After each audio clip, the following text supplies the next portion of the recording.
berpecah benda ni belah, berlaku, bergaduh Ustaz. dan sebagainya. Sedangkan mereka ni lah hari ni yang menyebabkan orang dalam UMNO sendiri pecah. Dalam parti Bersatu berantakan. Sebab Bersatu juga sedang bergolak. Saya nampak krisis dalam Bersatu ni. Masalah dalaman yang sedang berlaku dalam parti ini. Pemimpin di atas yang berpecah, mesti ada pengkhianat. Bersatu di bawah kepimpinan Muhyiddin sudah terjebak dengan pengkhianatan. Pah penjerit pengkhianat. Muhyiddin perlu letak jawatan. Dia kena letakkan jawatan. Apa tindakan? You patut letak jawatan saja. Paling singkat, letak jawatan. Maka pandangan saya, beliau memang wajib untuk meninggalkan jawatan itu sekarang. So maybe it's not Muhyiddin punya problem. Maybe it's Bersatu. Bergaduh sesama sendiri. Bergaduh sesama sendiri. Memecah belah bangsa sendiri. Perpecahan yang berlaku. Mereka sudah menjadi satu parti yang haloba dan tamak dengan kuasa. Lobby yourself to be at the position of power. Dia kerana mahukan jawatan, sanggup maruah dilacurkan, sanggup pendirian digadaikan. Perbalahan dalam UMNO. Supaya pecah lagi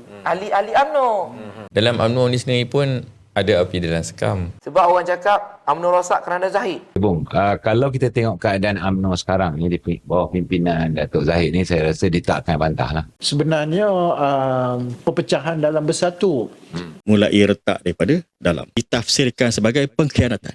Pengkhianatan kali kedua. Wajib meletak jawatan. Bila kita hilang sokongan, kita kena letak jawatan. Saya nak cakap pun malu pada rakyat. Semalu saya yakin korang semua malu tengok parlimen jadi sirkus. They want Muhyiddin to step down. Dengan keadaan terlalu banyak parti yang berpecah. Dan juga parti, korang yang bergaduh. bergaduh pula sama-sama pemimpin. Oh, Bersatu dengan PAS bergaduh. Mereka kata Bersatu dengan PAS dah bergaduh dah. Politikus mabuk kuasa. Mabuk jawatan, ini dah melampau. Menyalahgunakan kuasa, tetapi sesama mereka berebut kuasa. The problem within Bersatu. Kan, mereka khianat UMNO. Yalah, dia pengkhianat. Memanglah problem. Susah nak baca sebab saya kadang-kadang tengok politik Malaysia ni